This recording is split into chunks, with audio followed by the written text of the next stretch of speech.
This is a very important video, whether you're conservative or liberal. A very important take that I want to share with you. Conservative radio host Rush Limbaugh, he died over the week, spawning a lot of terrible takes. Many people, classless people, danced on his grave. Others venerated him as if he was the second coming of Jesus Christ. I'm not particularly interested in either of those conversations. The one I am interested in, and the one I wish we were participating in, is what did Rush's rise, dominance, and shaping of the American right mean to the right as a political movement? And now, this is why I really wish that people on the left would stop referring to this show as a right-wing show simply because they call out the corruption on the left. We have corruption on the left and the right. An objective news source is going to be calling out corruption on the left and the right. This gentleman is supposed to represent the right-leaning politics of the show, and yet he doesn't choose to go the route of course, he's not going to dance on Limbaugh's grave, of course. That would be a left-wing thing to do. But he's neither going to treat him like he's some kind of a god. Right? That's not something a right-wing show would do. Rush Limbaugh is a major icon. Pretty much all of conservative media all did their memorial videos, multiple even, about how great he is. And then maybe even do a third video defending how the left was talking about it. But he chooses a different approach. This is why this is one of my favorite political shows on YouTube. As a person that absolutely despises a majority of the media in this country, left, right, and especially independent, for sure. Reaganite conservatism in the 80s was a 55% proposition, popular with younger voters, with only a mild version of today's yawning gender gap. But if you don't need 55% of the country to build a huge talk radio audience, or an incredibly successful cable news network, or a vast online ecosystem, you need a passionate audience, a committed audience, a church of ditto heads. It's a Tim Pool, Blaze TV, Ben Shapiro, Steven Crowder. No wonder they idolized Rush Limbaugh. They're essentially doing exactly what he did, seeking that passionate audience of ditto heads, feeding them exactly what they want to hear. This would explain why it's too difficult to discuss honestly what's happening in Texas. The 11-year-old boy who died, all the other people who have died, the reasons, the real reasons behind it. Calling out Cruz, that's too much. They want a passionate audience of ditto heads, and that audience doesn't want to hear anything negative about their side.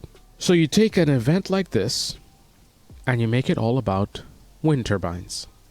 The same wind turbines that work perfectly fine up north in much colder temperatures. Right.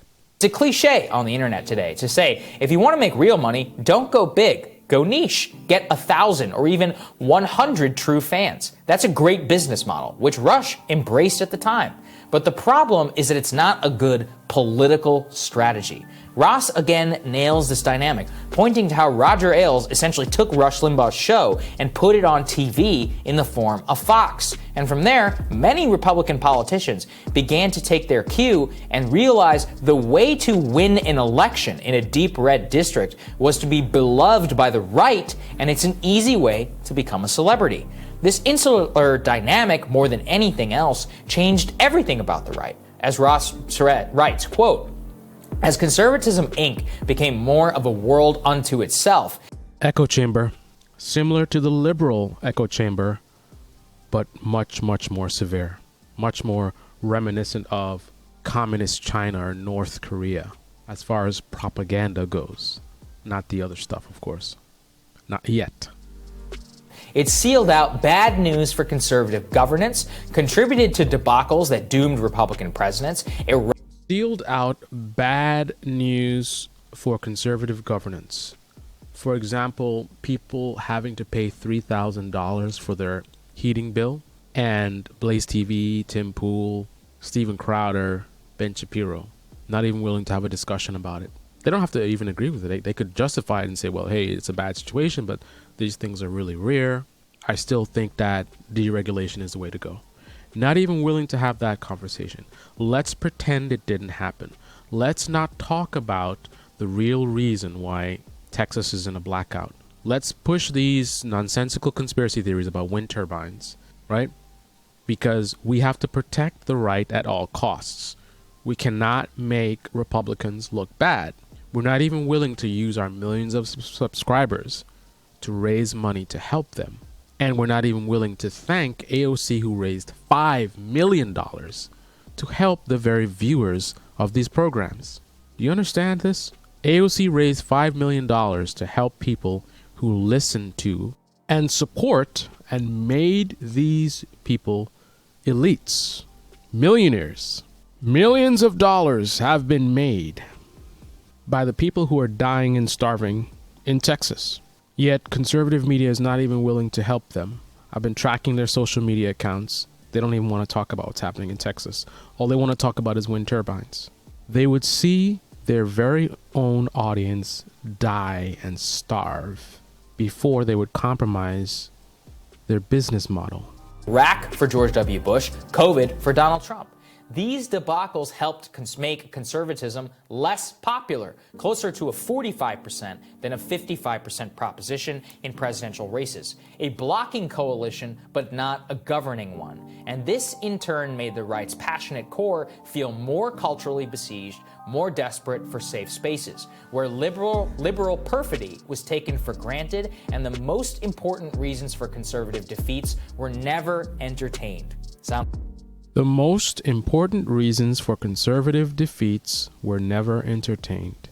So right now in Texas, people are dying and starving and freezing. This is because it's a red state, right? So that's the government, local government, that's doing this. And rather than conservative media calling out the people in government that allowed this to happen after 2011, it happened before, so they had time. It's not like it's unprecedented. Rather than calling them out, so that their viewers can vote them out, conservative media is protecting and supporting them. By doing this, they are destroying their own party. Because not everyone's going to fall for this. Not everyone is completely captured within the conservative bubble.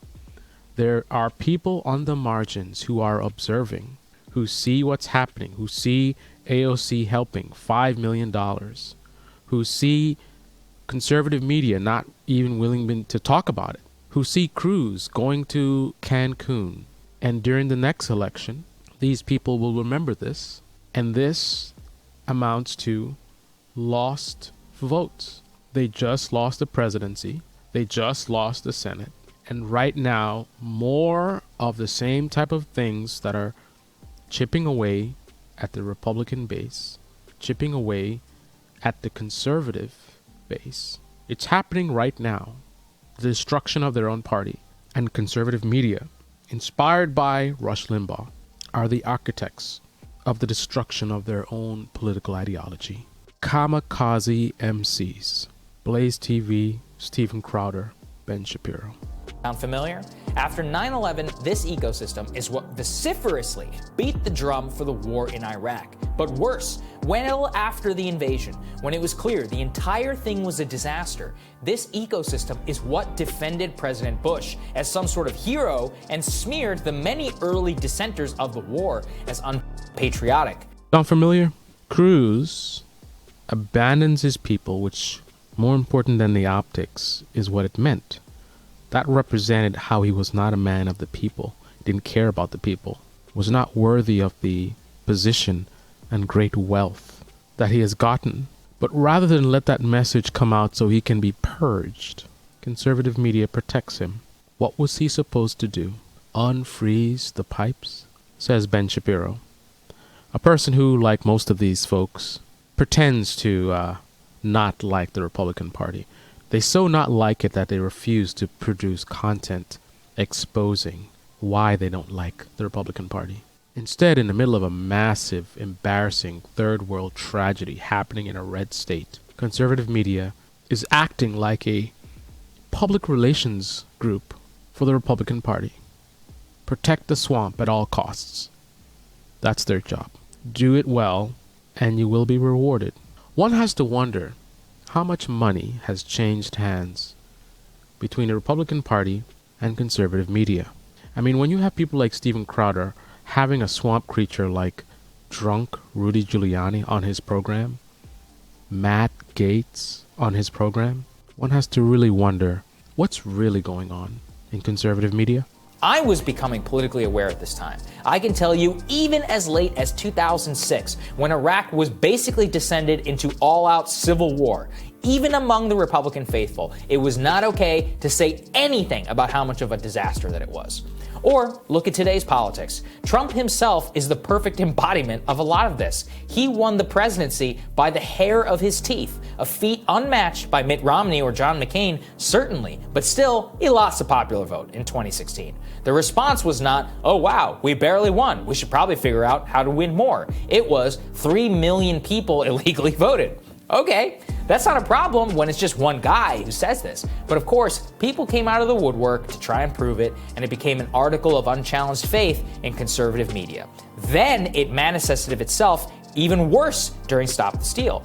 Trump lost the election, again, barely, with results that stunned me and everybody else. Minority voting shares, huge win in Florida. We're talking 45,000 votes go a different way, and he's in the White House. Look, it sucks to lose, but many people could have said, what exactly happened here? Can we learn from it? Can we replicate? Can we build? No. It became the election was stolen. That was it. Ecosystem kicked in again. When Fox, by and large, refused to go along with Stop the Steal, Newsmax and OAN filled in the gap. Or random Twitter so-called statistical gurus and more. Like I said at the time, you could try as hard as you can to go highbrow Stop the Steal. Someone will always come in and go full Dominion.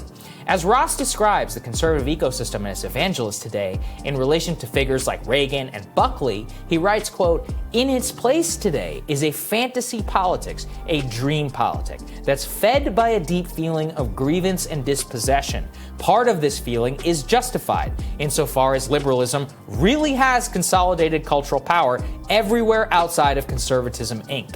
But the right's infotainment complex is itself a major reason for that consolidation. Conservatives have lost real-world territory by building dream palaces and ceded votes by talking primarily to themselves.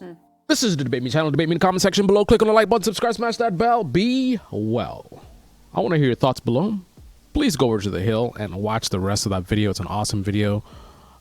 How should we really think about Rush Limbaugh's legacy? Awesome, awesome work. Once again, by Rising. Now I got an interview for 45 minutes. Wish me luck. Good luck, Debate Me. Oh, thank you.